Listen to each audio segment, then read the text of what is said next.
Hello दोस्तों, आप सभी का स्वागत है हमारे YouTube channel heaven with Arun पे। दोस्तों, आज हम हिंदी का दूसरा वीडियो लाए हैं। दोस्तों, आज हम हिंदी के बारे में अध्ययन करेंगे वाक्य रचना। इससे पहले दोस्तों, आप लोगों ने हमारा जो पिछला वीडियो देखा, आप लोगों ने जो सुझाव दिया, हमने उसे स्वीकार कर लिया। दोस्तों, चलिए, किसी का सुझाव था सर थोड़ा सा बड़ा बड़ा वाक्य लिखा करिए, तो ठीक है, हम वाक्य को बढ़ा कर दिए हैं। दोस्तों, ठीक है, चलिए आगे पढ़ते हैं हम लोग। दोस्तों, वाक्य रचना। ठीक दोस्तों, वाक्य रचना क्या होता है? देखिए, शब्दों के सार्थक संघात को वाक्य कहते हैं। ठीक दोस्तों, शब्दों के सार्थक संघात क्या करते हैं? वाक्य करते हैं। जैसे बच्चे पढ़ रहे हैं, बिजली का संवेग पुनः हो गया, प्रवाह पुनः हो गया। ठीक दोस्तों, आइए तो देखते हैं वाक्य भेद। हिंदी के संपूर्ण वाक्यों को 3 भागों में बांटा गया। दोस्तों, जो हिंदी होता है, हिंदी के संपूर्ण वाक्यों को 3 भागों में बांटा गया है। दोस्तों, क्या क्या है? पहला है अर्थ के आधार पर अनुसार, पहला क्या है? अर्थ के अनुसार वाक्य। दूसरा है रचना के अनुसार वाक्य। तीसरा हमारा है प्रयोग के अनुसार वाक्य। ठीक दोस्तों, चलिए देखिए, अर्थ के अनुसार जो वाक्य है वो क्या है? अर्थ के अनुसार वाक्य 8 प्रकार के होते हैं। दोस्तों, अर्थ के अनुसार जो वाक्य होता है वो 8 प्रकार का होता है। दोस्तों, समझ लेते हैं, इसका हम विस्तार पूर्वक बारी बारी से अध्ययन करेंगे। देखिए, पहला है विधिवाचक वाक्य, दूसरा है निषेधात्मक वाक्य, तीसरा है प्रश्नवाचक वाक्य, चौथा है विस्मयादि बोधक वाक्य, पांचवा है संभाव्य वाची वाक्य, दूसरा है आज्ञासूचक वाक्य, सातवां है इच्छा सूचक वाक्य और 8वां है संकेतवाची वाक्य। दोस्तों, चलिए देखते हैं विधिवाचक वाक्य क्या होता है। जिस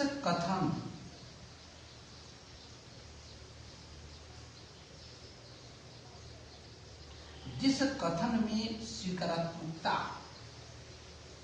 स्वीकारने की बात हो रही है, अपनाने की बात हो रही है, जिस कथन में स्वीकारात्मकता हो उसे विधिवाचक वाक्य कहते हैं। जैसे रंजित परीक्षा की तैयारी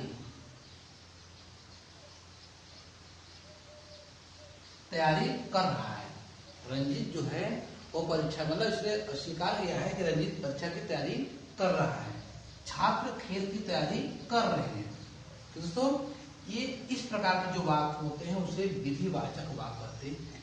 ठीक है, अगर देखिए निषेधात्मकता वाक्य क्या होता है। दोस्तों, जहां किसी कथन में नकारात्मकता अर्थात नकारने की बात हो रही है, जहां तथा जिस कथन में नकारात्मकता हो तो उस वाक्य को निषेधात्मक वाक्य कहते हैं।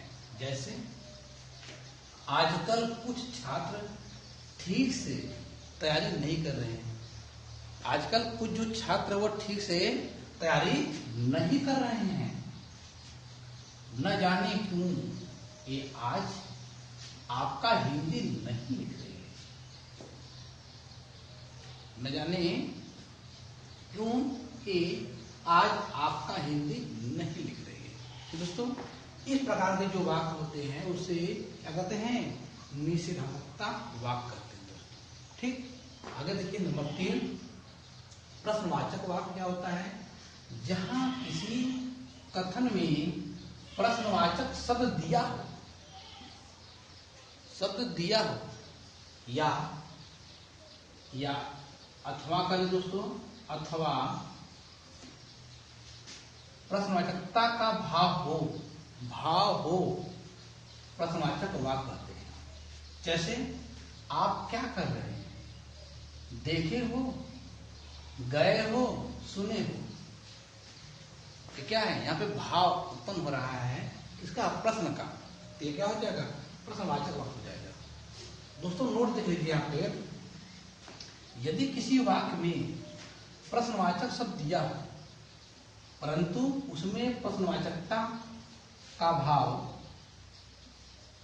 प्रश्नवाचक वाक्य दिया हो, प्रश्नवाकरण है, यदि किसी वाक्य में प्रश्नवाचक शब्द दिया हो परंतु उसमें प्रश्नवाचकता का भाव न हो तो वह वाक्य प्रश्नवाचक वाक्य नहीं होगा। जैसे देख लीजिए, यदि आप लोग मेरी बात मानेंगे तो न जाने क्या बन जाए। दोस्तों, अगर आप सभी लोग अच्छे से पढ़ाई करेंगे तो मैं कह रहा हूं, यदि आप लोग मेरी बात मानेंगे तो न जाने क्या बन जाएंगे, पढ़ लिख कर कुछ एक अच्छे पद पे पहुंच जाएंगे। दोस्तों, तो यहाँ पे देख रहे हैं, यहाँ पे प्रश्नवाचक वाक्य दिया जरूर है लेकिन यहाँ पे भाव क्या है, प्रश्नवाचकता का नहीं है, इसलिए क्या होगा, यह प्रश्नवाचक वाक्य नहीं होगा। दोस्तों, ठीक है। आगे देखिए नंबर 4, विस्मयादि बोधक वाक्य। जहां किसी कथन में विस्मयादि बोधक दिया हो अथवा विस्मयादि बोधकता का भाव हो वहां विस्मयादि बोधक वाक्य कहलाता है। जैसे हाय वह मर गया, हाय वह मर गया, अरे मोहन भाग गया। पढ़ने स्कूल आया था मोहन और भाग गया, अरे मोहन भाग गया, अरे गजब हो गया। यहाँ आज तक की बात आ रही है तो क्या हो गया, विस्मयादि बोधक वाक्य हो गया। ठीक दोस्तों, चलिए देखिए, संभाव्यवाची वाक्य क्या होता है। जहां किसी कथन में किसी कार्य के होने की संभावना हो वहां संभाव्यवाची वाक्य होता है। जैसे वह अपने गांव चला गया, यहाँ पे संभावना व्यक्त की जा रही है, वह अपने गांव चला गया, गया कि नहीं ये बात अलग है, देखिए यहाँ पे संभावना लोगों प्रयास किया, वह अपने गांव चला गया, राधिका बगीचे में आई होगी। ठीक दोस्तों, देखिए दोस्तों, छठवां देखिए, आज्ञा सूचक वाक्य। जहां किसी कथन में अधिशात्मकता हो वहां पे क्या होता है, आज्ञा सूचक वाक्य होगा। ठीक दोस्तों, जैसे सुनो, इधर आओ, तुम भाग जाओ, दीपक तुम फूल मत दो। ये क्या हो रहा है, यहाँ पे आदेश दिया जा रहा है। दोस्तों आगे देखो, इच्छा सूचक वाक्य क्या होता है। जहां किसी कथन में अपनी इच्छा बताई जाए वहां पे इच्छा सूचक वाक्य होगा। ठीक, जैसे ए है, भगवान करे आप सभी दरोगा बन जाए, भगवान करे आप सभी दरोगा बन जाए। और बी है हमारा, भगवान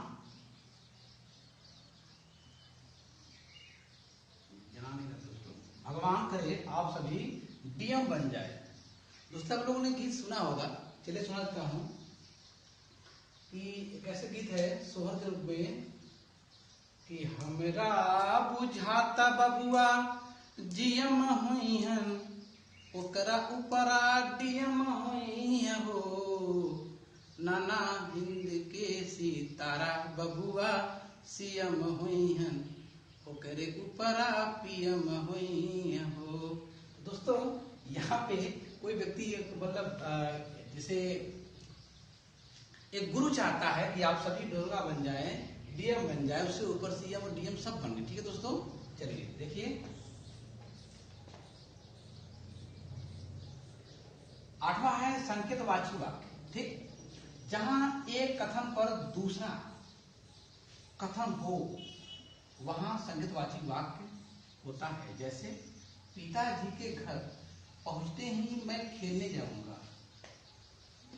मोहन सोच रहा है, या कोई गांव में कोई व्यक्ति हो, ठीक है, सोच रहा है कि पिताजी के घर पहुंचते ही मैं खेलने जाऊंगा। ठीक है।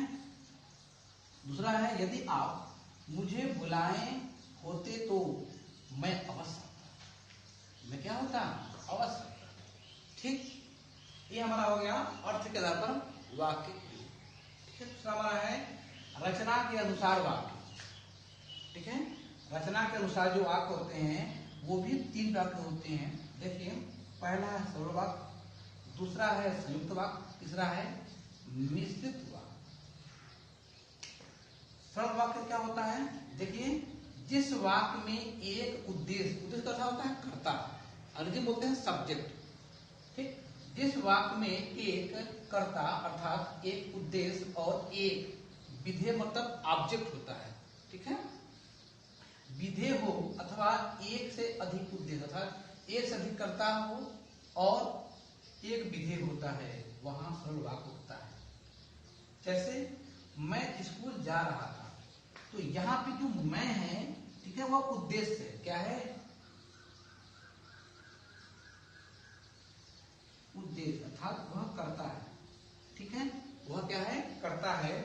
और स्कूल जा रहा था, ये पूरा जितना वाक्य क्या है? विधेय है, ठीक है, ऑब्जेक्ट है। मैं अपने मित्रों के साथ स्कूल जा रहा था, ठीक है, यहाँ है मैं अपने मित्रों, ये क्या होगा? ये पूरा जो वाक्य है, ये वाला वाक्य, ये पूरा वाक्य क्या है? उद्देश्य है, अर्थात क्या है? करता है। क्या है? ये पूरा वाक्य क्या है? करता। मैं अपने मित्रों अर्थात मैं ही अकेला नहीं, हमारे मित्र भी, मित्रों के साथ स्कूल जा रहा था, के साथ स्कूल जा रहा था, ये पूरा वाक्य क्या है? विधेय है। और मैं अपने मित्रों के, ये क्या होगा आपका? उद्देश्य, ठीक है। अब देखिए दूसरा क्या है? संयुक्त वाक्य। जिस कथन में एक से अधिक उद्देश्य तथा एक से अधिक विधेय हो, अर्थात एक कर्ता हो यानी एक से अधिक कर्ता हो और एक से अधिक क्या हो? विधेय ऑब्जेक्ट हो, वहां संयुक्त वाक्य होता है। जैसे मैं स्कूल जा रहा था, मेरा छोटा भाई खेल रहा था। यहाँ देखिए दोस्तों क्या है कि मैं और मेरा छोटा भाई, मेरा छोटा भाई क्या है? ये दोनों क्या है? उद्देश्य है। क्या है? ये दोनों क्या है? उद्देश्य है। भैया स्कूल जा रहा था और खेल रहा था, ये क्या है? विधेय है। ये क्या है? विधेय, ठीक। नोट देख लीजिए यहाँ पे। संयुक्त वाक्य प्रायः और किंतु, लेकिन, परंतु, फिर भी, इसीलिए आदि संयोजक शब्दों से जुड़ा होता है। जहां पे प्रायः, किंतु, और, लेकिन, परंतु, फिर भी, इसीलिए आदि अगर वाक्य शब्द लगे हुए हैं, ठीक है, तो क्या होगा? वह संयुक्त वाक्य होता है। जैसे उसके पिता ने उससे बहुत रोका था, किंतु वह राधा से मिलने चला गया। उसके पिता ने उसे बहुत रोका था, लेकिन वह राधा से मिलने चला गया।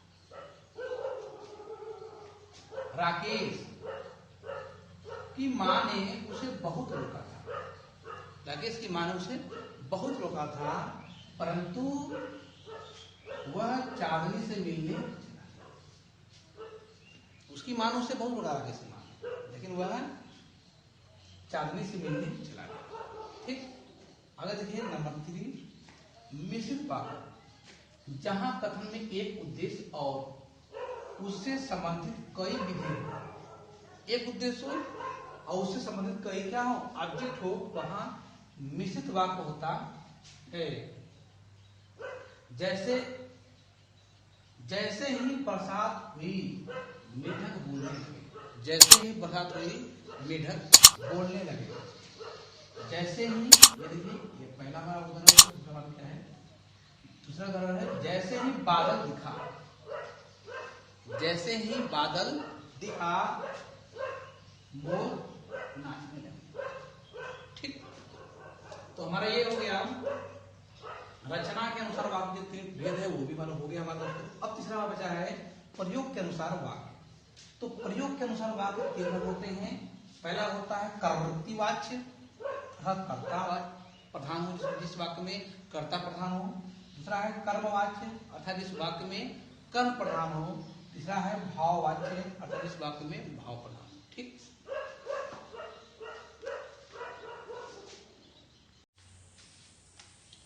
दोस्तों देखिए, पहला हमारा है कर्तृवाच्य, ठीक है, जहां कथन में कर्ता प्रधान हो। दोस्तों जहां कथन में कर्ता प्रधान होता है और कथन का भार जो है, जो बल है, वो कर्ता पे पड़ता है, उसे कर्तावाची कहते हैं।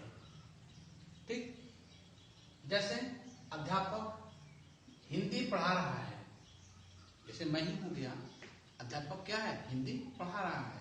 यहाँ पे बल भार कहाँ जा रहा है, कर्ता पे, अध्यापक पे। ठीक है, छात्र हिंदी पढ़ रहे हैं, छात्र हिंदी पढ़ रहे हैं। ठीक है, दूसरा हमारा है कर्मवाची। ठीक, जहां कथन का भार कर्म पर पड़ता है, जहां कथन का भार कर्म पर पड़ता है और कर्म ही प्रधान होता है, उसे कर्मवाच कहते हैं। ठीक, जैसे अध्यापक द्वारा हिंदी पढ़ाई जा रही है। जैसे दोस्तों मेरे द्वारा अर्थात अध्यापक द्वारा हिंदी पढ़ाई जा रही है, ये क्या हो गया, ये कर्म है, मतलब यहाँ पे कर्म में भार दिया जा रहा है। ठीक, छात्र द्वारा हिंदी पढ़ाया जा रहा है, ये क्या हो गया, ये हो गया हमारा कर्मवाची। ठीक दोस्तों, अब हो गया तीसरा हमारा भाववाची, जहां कथन का भाव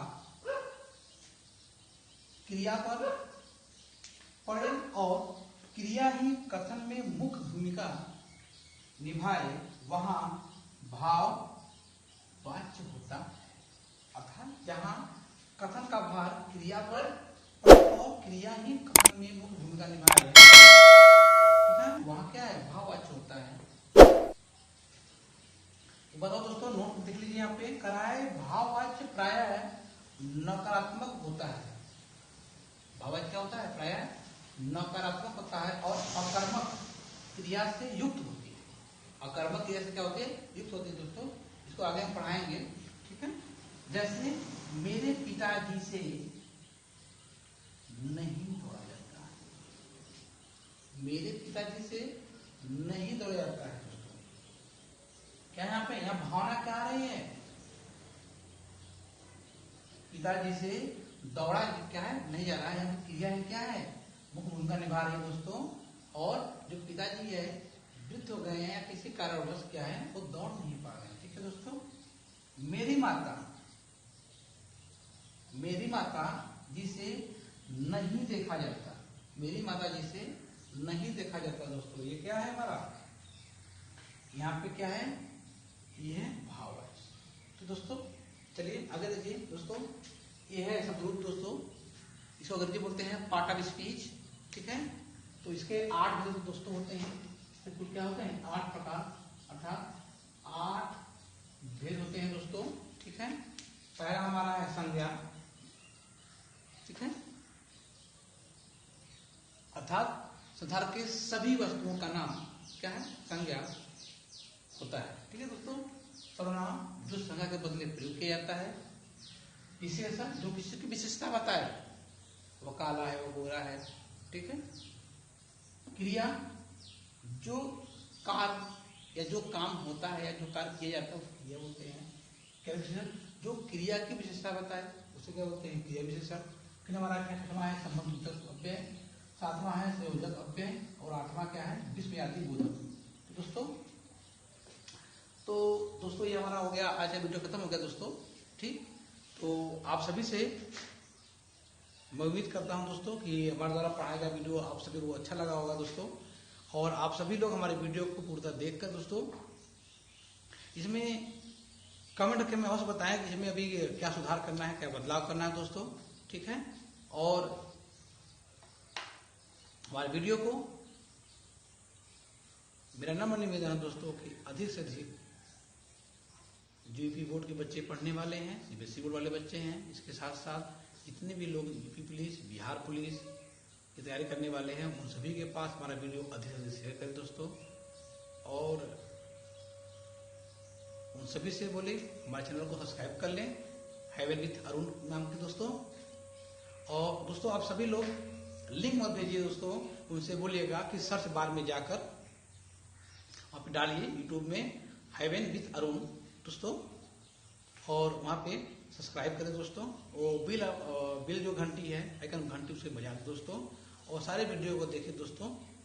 और दोस्तों कल से मैं कक्षा 10वीं के हिंदी का भी पाठ पढ़ाऊंगा दोस्तों। ये एक तो आपका तैयारी का हो गया दोस्तों, इसके साथ साथ मैं कल से आपको हिंदी का भी व्याकरण पढ़ाऊंगा इसके कक्षा 10वीं के। इसके साथ साथ कुछ दिनों के बाद दोस्तों आपका मैं 10वीं और 12वीं के बच्चों का जो गद्य है, हिंदी गद्य और हिंदी पद्य के साथ साथ उनका व्याकरण पढ़ाने के साथ साथ दोस्तों उनके जो संस्कृत अनिवार्य संस्कृत होता है उसका भी अध्ययन कराऊंगा दोस्तों। इसके साथ साथ दोस्तों मंडे से आप सभी को आपका जो सोशल विषय है, विज्ञान है, कक्षा 10वीं तक के बच्चों को वो भी मैं क्लास लूंगा दोस्तों। ठीक है दोस्तों। इसके साथ साथ दोस्तों आप सभी का तहे दिल से अभिनंदन दोस्तों। और बहुत जल्द ही दोस्तों मैं आपके अपने यूट्यूब चैनल पर मैं मैथ भी लेकर आऊंगा दोस्तों। ठीक है। फिलहाल अभी लोग जो हिंदी है पर कुछ देख लीजिए। ठीक दोस्तों। तो आप सभी का धन्यवाद दोस्तों।